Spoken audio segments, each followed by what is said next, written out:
My definition of intuition is an instant knowing without evidence. Because when we have these intuitive hits, it's like pretty sudden, and you get this feeling, and it's almost somatic. It's in your body as well. And your body doesn't lie. Your body never lies. Your mind lies all the time.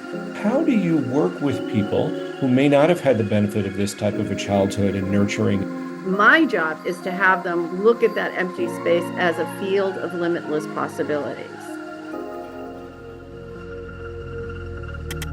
Welcome to the Spirituality in Leadership podcast, hosted by Andrew Cohn. Andrew is a trusted counselor, coach, and consultant who works with leaders and teams to increase productivity and fulfillment in the workplace. If you'd like to connect with Andrew about individual or team coaching, leadership workshops, or team alignment, please go to www.lighthouseteams.com. Enjoy the podcast.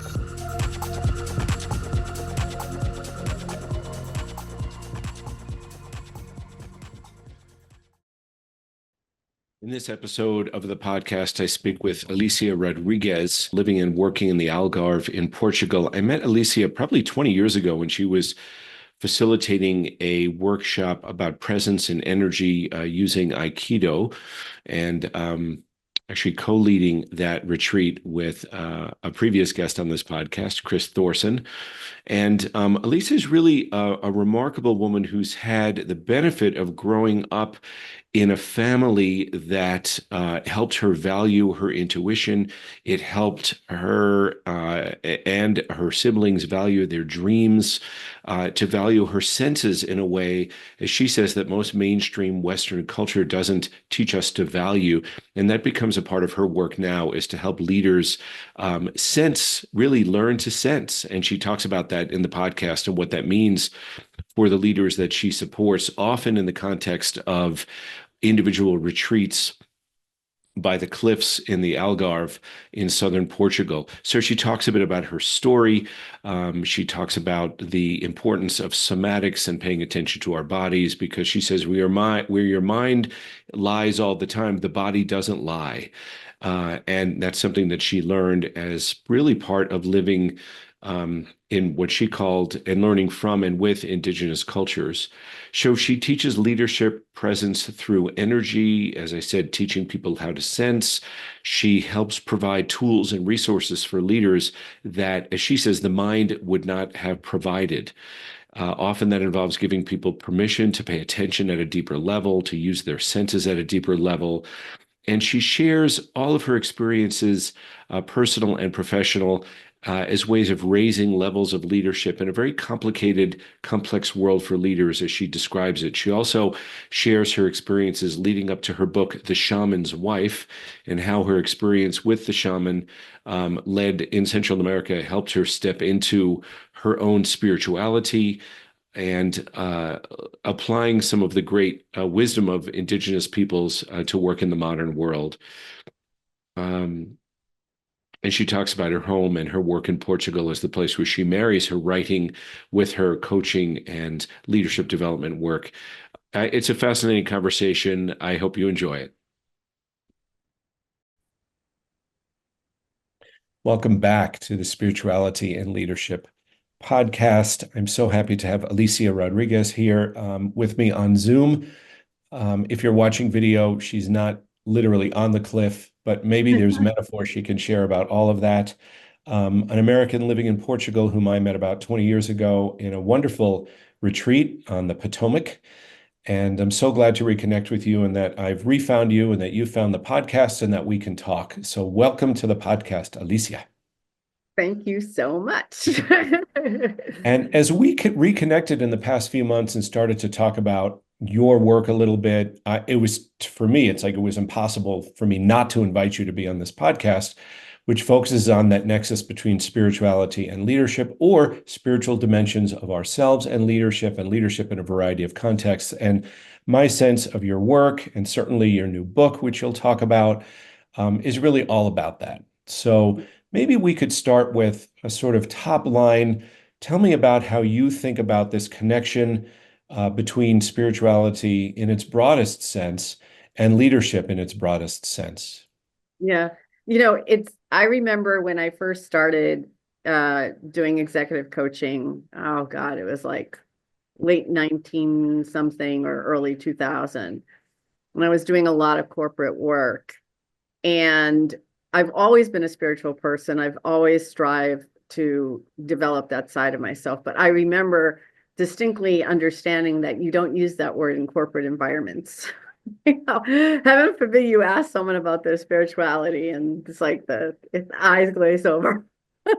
And so I remember having to couch my language in like language that could be heard or accepted, even though I was really talking about the same kinds of concepts.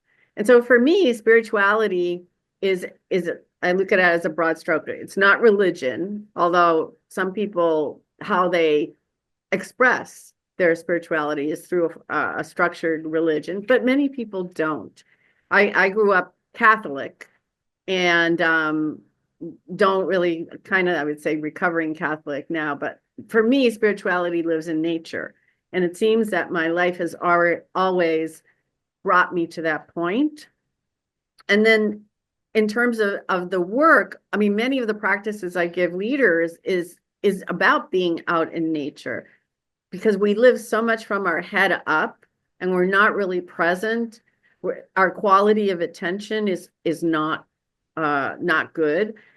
And I think for leaders to be most effective, you can't be distracted. You have to know how to focus in, but it's not just focusing in on the external world. It's the listening that comes in the still moments, the listening within. It's like, what do you stand for? What are your values? What are your principles? When you have to make a difficult decision, are you listening to that voice inside? I think that's an aspect of spirituality. And definitely, evolving that sense of consciousness and awareness, but it's an inner game first that's later expressed as an outer game. And so, in an oversimplified way, I'm going to be reductive. My son accuses me of being reductive, and he's right. The inner game could be where the spiritual lives, and the outer game could be where the leadership or the doing as opposed to the being lives. Am I getting those buckets roughly correct? Well, I wouldn't even make it like both because it's more of a weave. Got it. A weaving between the two. Yeah. It's more of a weaving between the two. So it becomes, I think that it starts with the inner world, with our inner world. That's kind of the sense of the origin of it. And then it's, expressed through our language, through our communication, through our behaviors, through our actions, and the way we interact with one another. You can't, one of the things that's really important for leaders is this idea of congruence. So I can't talk about it and not walk my talk. I can't say certain things and then behave in a way that's opposed to these values that I espouse. So that alignment between like my inner sense of values and self and how I lead, if there's no alignment, it's extremely confusing for the people if you don't walk your talk. So again, I think the basis of all of this is the self-knowledge piece, the piece where you are being aware of the inner conversation that you're having about whatever it is and standing for, a belief system or a value without making others wrong. Well, there's a lot to unpack in what you just said, for sure, which I appreciate always. But could you, before we just skip past this, could you give an example of what a lack of congruence might look like? Like so like, okay, if a leader is in that space of non-congruence, what does it look like and how do the followers or peers or observers pick up on that? Oh, so this is one that's really common. So I'm a leader and I say, I really value time with your family. I really value health and wellness. And then they work until 9 o'clock at night, every night, come in at 6, don't eat, don't exercise. And basically they're not walking their talk. And so what happens is the person who they're leading is going to say, well, I have to work till 9 o'clock.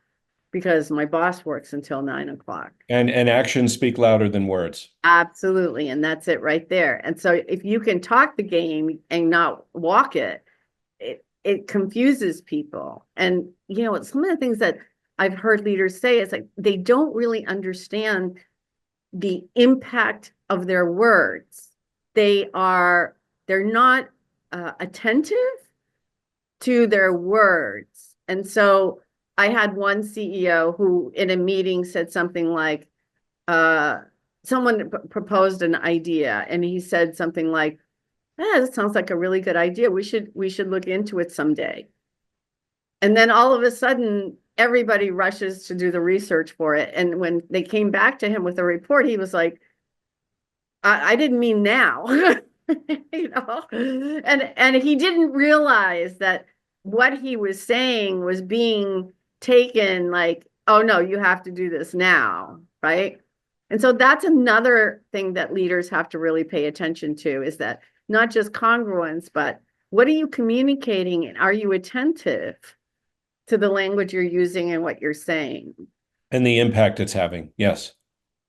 Yeah, Because because suddenly it matters. I mean, 6 months ago, when she's in a different role, when she talks about something as a good idea, people go, yeah, I mean, I agree. But now, 6 months later, she says, I think it's a good idea, and resources are applied, and right. we have a different situation. Yeah.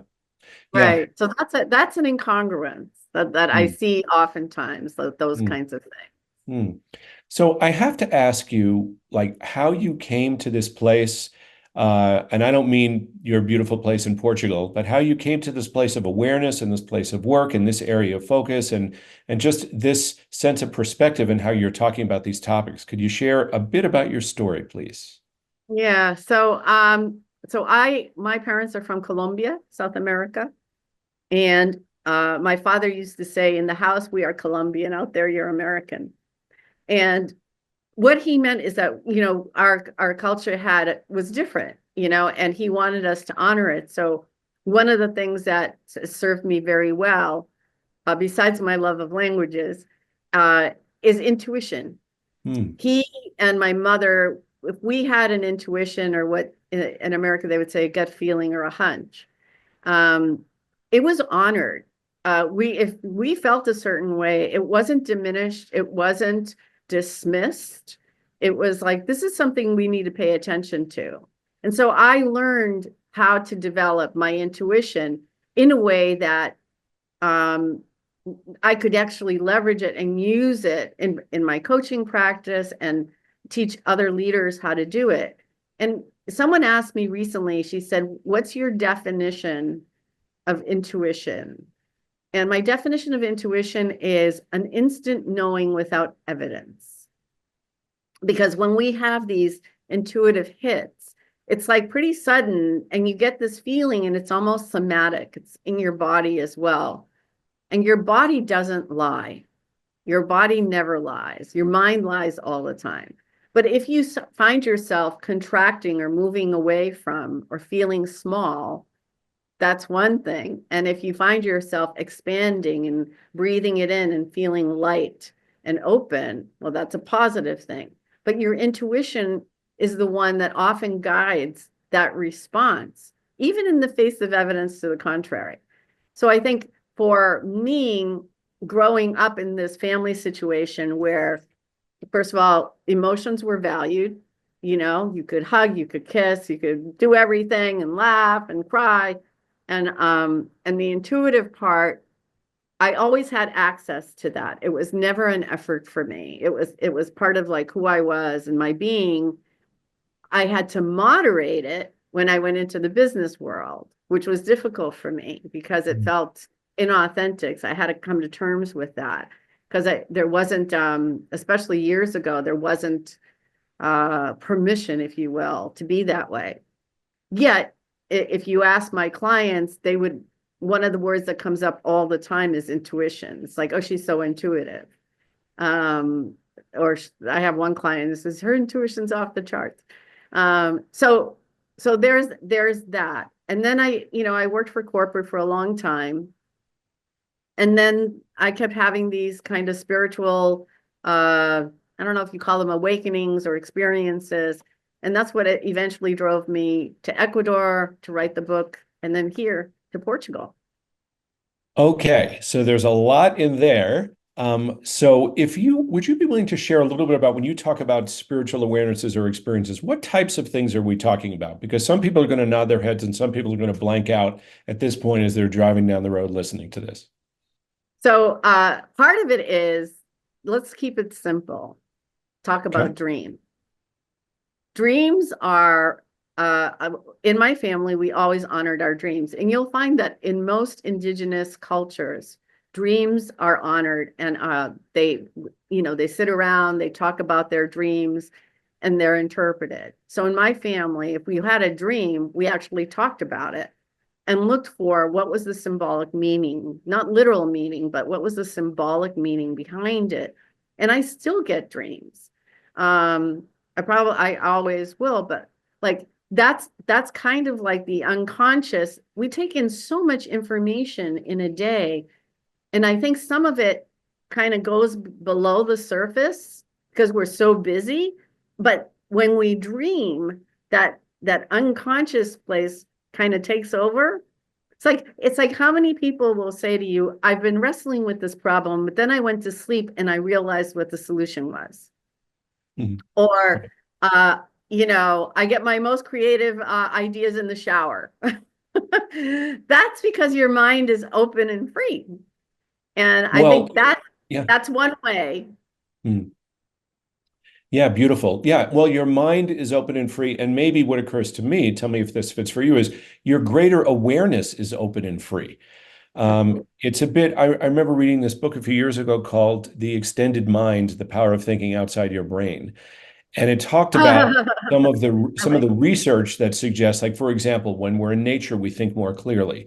When we use an outer resource like a bulletin board or a whiteboard or a thing with post-its, or we can put our thoughts out there, it helps open up our greater awareness. Not to mention the whole proprioception, interoception, the extended networks that we have within our bodies. So when you say, we're living earlier, you said we're living from the neck up. Well, we can't really hear everything from our neck up in our conscious mind. You literally can't hear it. There's so much that's just not available to that limited sensory box. Right. And there's studies around like the psychological effect of being in nature or Hmm. going for a walk and all of that. And I think the piece here is uh, I grew up in an environment where all our senses were valued. It wasn't just visual. It was, what does this smell like? What does this taste like? What does it touch? So I am, as a writer, that has served me really well because I relate to the world and have since I was a child through my senses first and my brain second. And I think when we have access to our senses and we cultivate that access, you get a different way of interpreting the information that's coming at you. So like you said, it's like, if you take a walk out in nature, it has an effect on you. And it can calm you. It can also, you called it a greater awareness. It can open up that greater awareness. And, because we live and leaders live in such a complex and ambiguous, the whole VUCA thing, right? Volatile, uncertain, complex. What's the A? I VUCA. think ambiguous. Ambiguous. They're leading in this kind of an environment. If they can access that greater awareness, I think that's a huge leverage for them. Yeah, I would throw in a story that I heard. I was in a room with Jean Houston some years ago, and she was talking about if you think about the level of stimulation that we are processing now every day, every conscious moment, or arguably every unconscious moment as well. But Yeah. the level of stimulation and news and media and access and electronics and speed and just the what we have to take in every moment compared to 100 years ago. And then we Oh, think, what in the last 100 years, how much have our systems, our biology, physiology, et cetera, how much has that evolved in the last 100 years?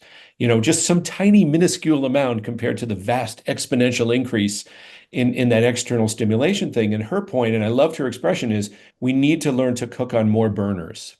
And she was, isn't that a great phrase? And she was talking about intuition and the like. And it's just so critical. Yeah, no, thank you for raising that. And so I'm so appreciative of the way you talk about your childhood and the honoring of these things that are often not honored for those of us that may have grown up in New York and like I did, and it's a very mental thing. It's a very outer oriented thing. Right.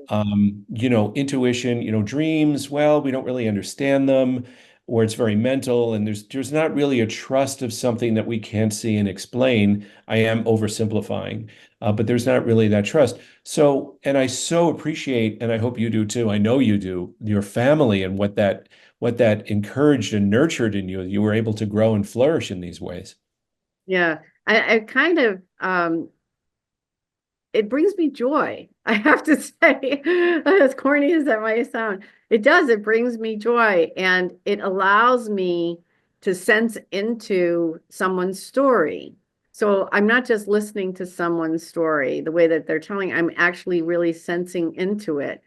And I'm listening for the thing that they don't know that they're saying to me, and the thing that maybe I can understand that they haven't quite brought up to their own consciousness, to their own awareness.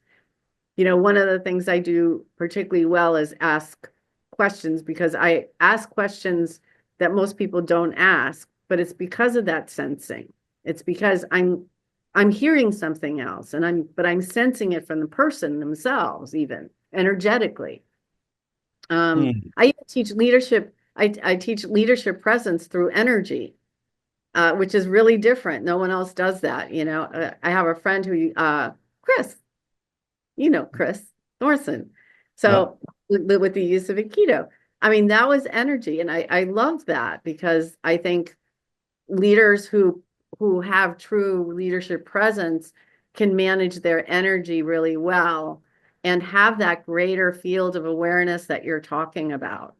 And I think that's a real gift and a real skill that can be developed. So in terms of developing that skill, geez, there's so much for us to talk about. We may need to do a part two at some point. And perhaps that part two is when you come here and visit Santa Fe and spend some time sitting with our horses in nature. Oh, love that. And then what will that do to the conversation too? But in terms of developing those skills, so how do you work with people who may not have had the benefit of this type of a childhood and nurturing, et cetera, who may not trust their intuition or their gut feeling? And how do you support them to access these things, to really access really all that's available? Yeah, start small. Okay. Start small. And because I do live in a beautiful place, the people who come on retreat, which is primarily how I do coaching, and I don't want to really use that word because it's not, my work is much deeper than that, but I take them out into nature, and I teach them how to sense. If they don't know, it could be as little as, walking on the sand and trying to describe in very granular terms what this So sand to speak. Yeah. Yeah, so could you say more about that, please? I'd love to hear a little bit about, this is not the right word, but you'll know where I'm coming from. Tell me about what your curriculum might look like for someone like me who comes to learn how to sense.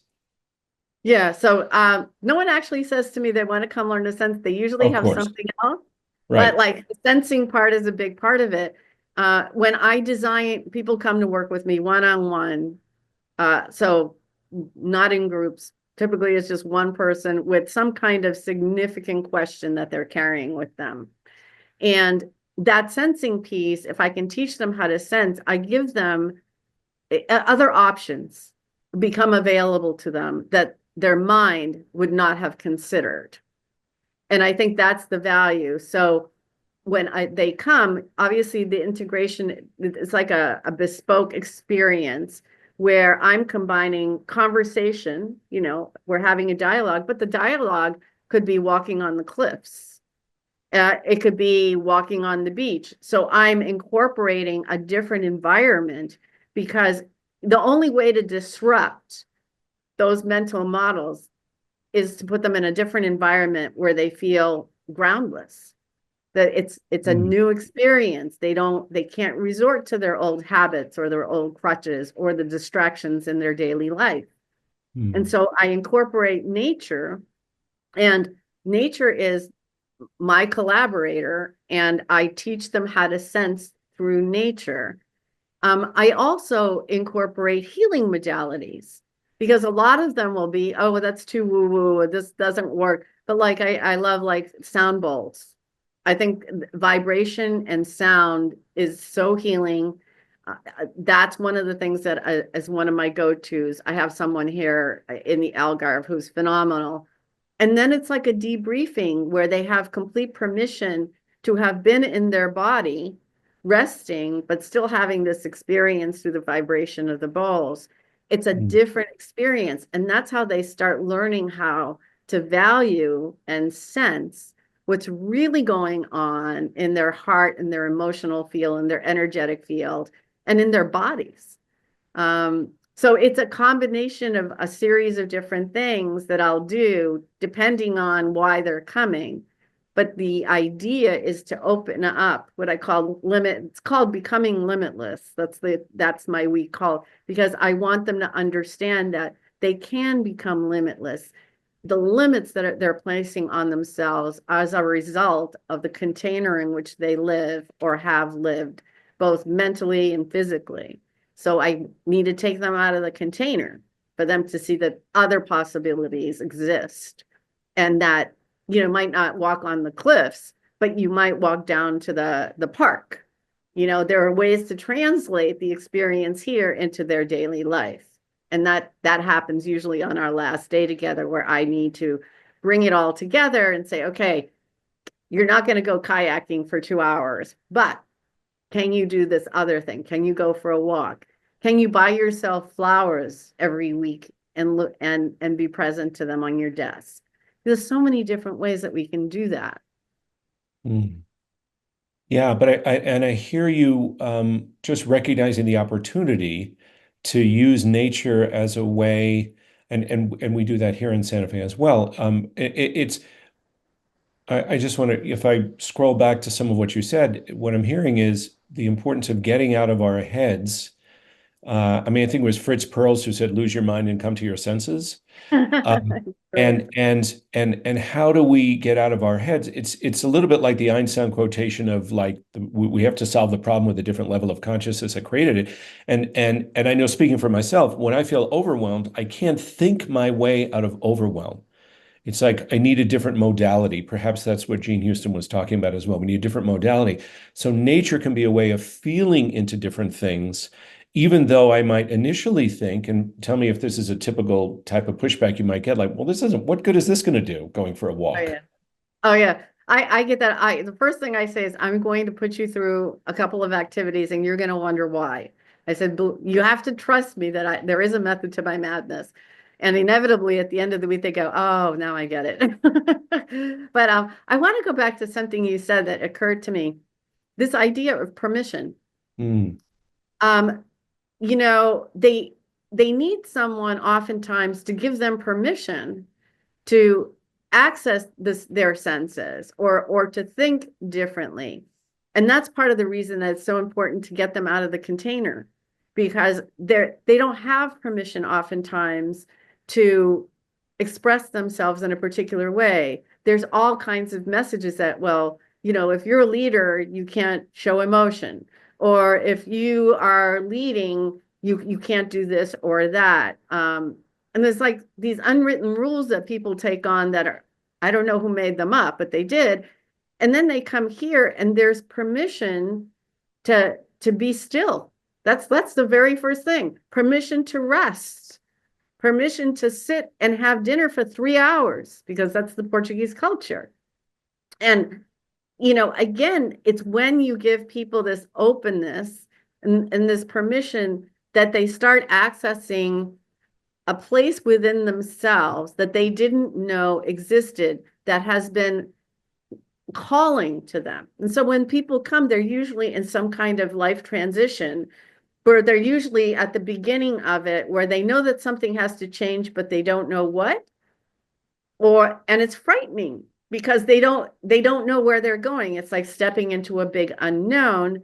And for me, my job is to, instead of looking at that empty space of unknown with fear, my job is to have them look at that empty space as a field of limitless possibilities.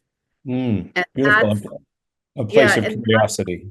yes, and get curious. Curiosity is a big thing. Curiosity, permission, playfulness. And I often you'll hear me say, let's play pretend. Because then it releases them from, like, they think that if they make a decision, it's like final, or it's, forever. And it's like, well, let's play pretend. What if this happened? Let's create a story. So I also use a lot of writing and things like that. And imagination. I think you mentioned Einstein. Imagination also was a big thing, where I think one of his quotes said imagination was more important than knowledge, or something like that. But yeah, so I get them into their imagination, because that's where limitless possibilities exist. Yeah, and I hear you talking about all of these different ways to kind of get out of this cranium box that we're carrying around, that in this Western culture, colonized thinking, what's safe, what's not safe, what's okay, what's not okay.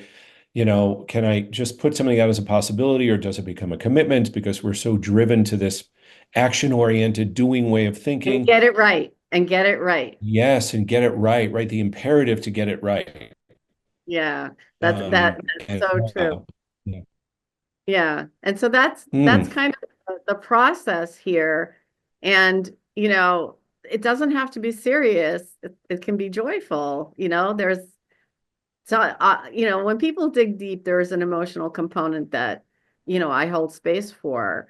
But at the end of it, I do something. I take a photograph of the person the first day that we meet, a close up of their face, and then at the last day, I take a photograph of their face, and there's always a difference. mm. And I presume it's a difference that they can see. Oh yeah, it's very visible. Yeah, it's very Yeah, visible. And beautiful. What a great I practice. and I think a piece of this old paradigm about uh, I don't get any sleep, so I should be proud of that. The idea that you are, the more you work, the more successful you are, or something like that. Again, that's why leaders have to walk their talk. You need rest, you need stillness, you need quiet to be able to do the things at a very optimal and high level. Because if you're exhausted, you're not any good for anybody, and you're not going to think clearly. So you need movement. You don't have to work out like 2 hours a day or something. It could be walk your dog for a half hour or something.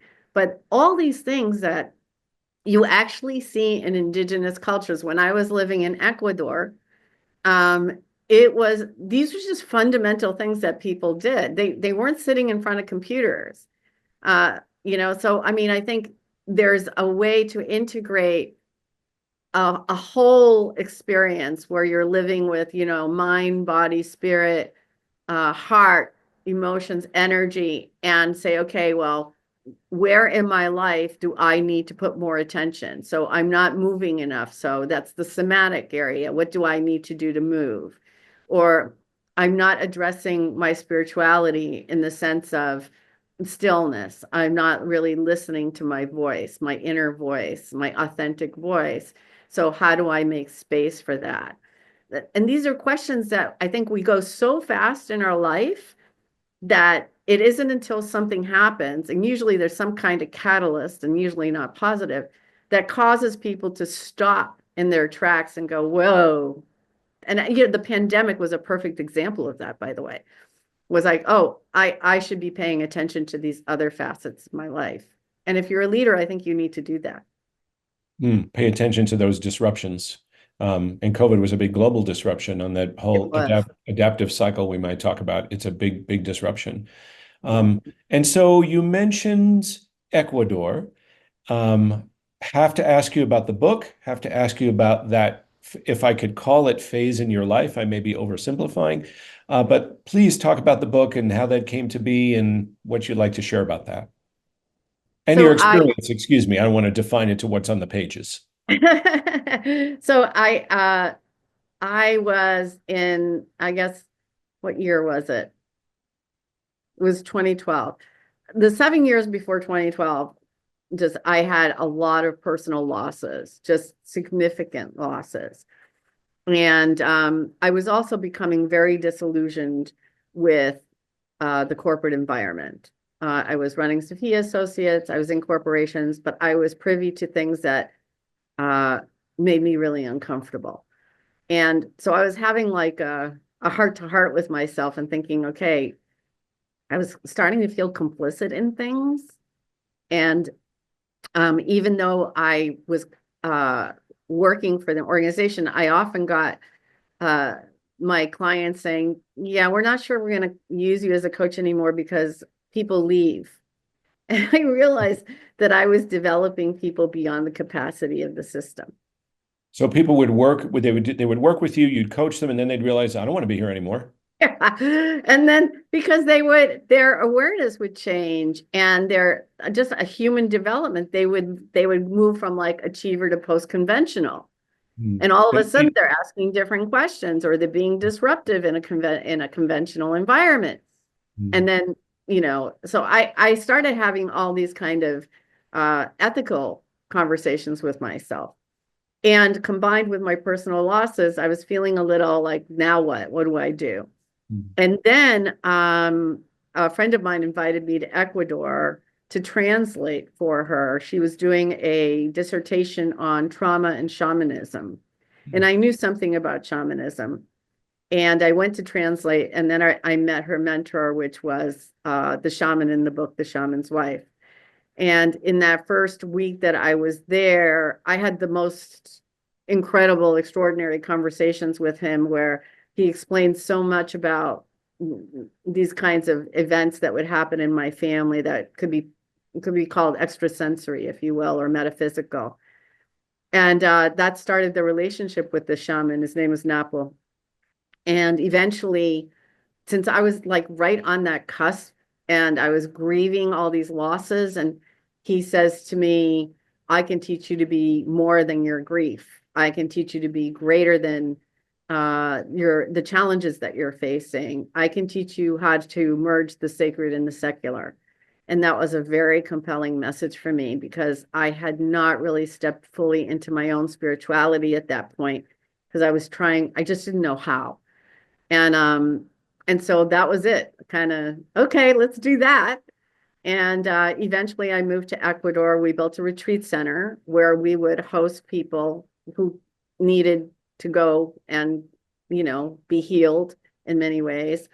That lasted until 2019 when I left him, and that's in the book, why I left him. That's the whole thing. And then in late 2020, December of 2020, I moved to Portugal. And I moved on a whim. Someone said, hey, you'd really like Portugal, and I needed to leave Ecuador. And I said, okay. And then my friends would say to me, you're so courageous. And I would say to them, there's a fine line between crazy and courageous, and I'm not sure which side I'm on.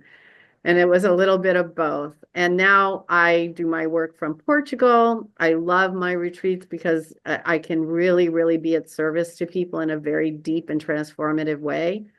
And my lifestyle here is, I talk about to my clients, you have to create the conditions in your life for the success that you want.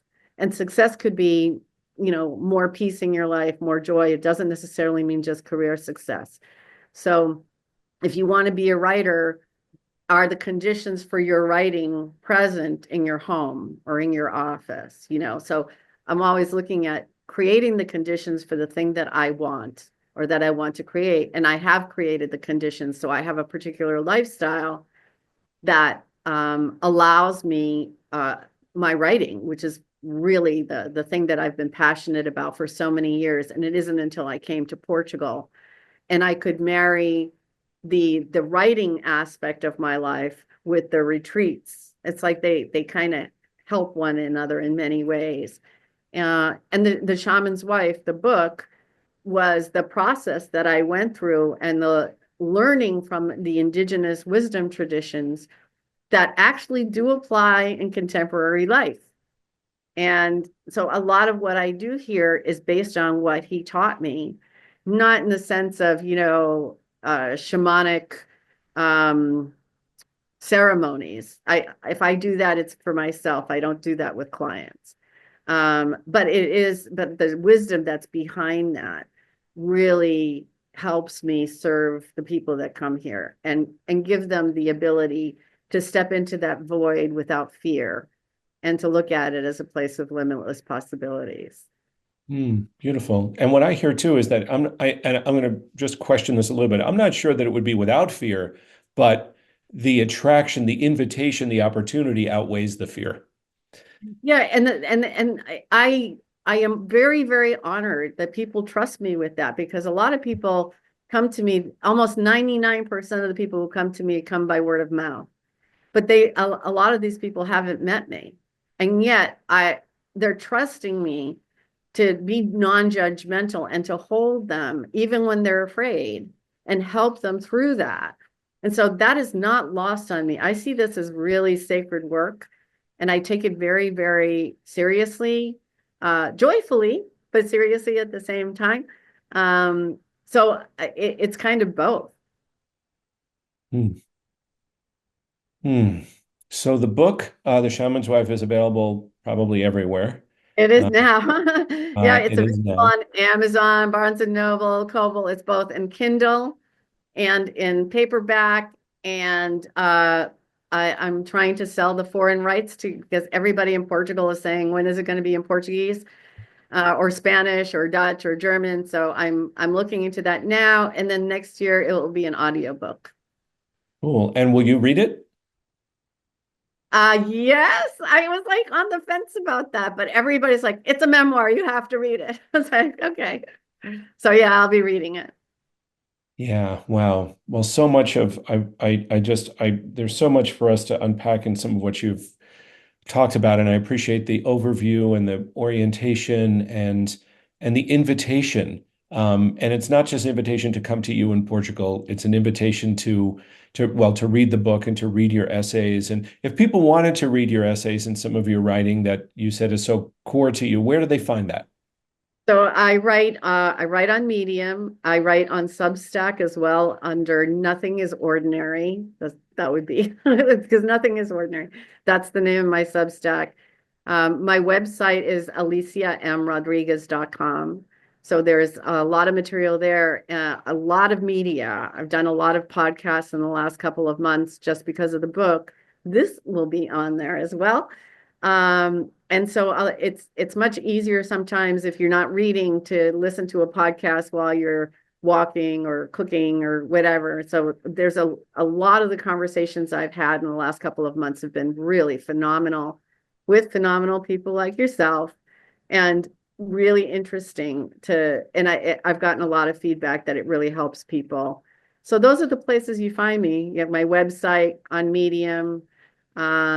And then, of course, my profile on LinkedIn has my background, and it has testimonials. I think I have a couple of hundred almost testimonials on my coaching as well as my retreats and my writing. So I'm pretty much all over social media, as it turns out. Yeah, well, I remember meeting you 20 years ago or so in that retreat that was Aikido based, and I at the Yes, time was still practicing Aikido, and there was some connection there, and look forward to staying in touch and continuing the conversation. And maybe we can find a link or two to attach to this podcast when it's published, just to make it easier for people to find certain things. It would be, as they're yeah, it would be interested. my website. That's the easiest because everything is on the website. Right. Beautiful. Well, thank you for sharing your wisdom. I feel in a way like I'm cutting this off, but even if we talk for another 2 hours, I'd be cutting it off. We could keep talking. You have to come here and we'll talk over coffee here. Absolutely. Over coffee and those, what are those little pastries called? Pastel Oh, de nata. yes. Yeah. Thank you. And so the conversation continues, and thank you so much for sharing your wisdom. Oh, thanks for the conversation. I always enjoy this.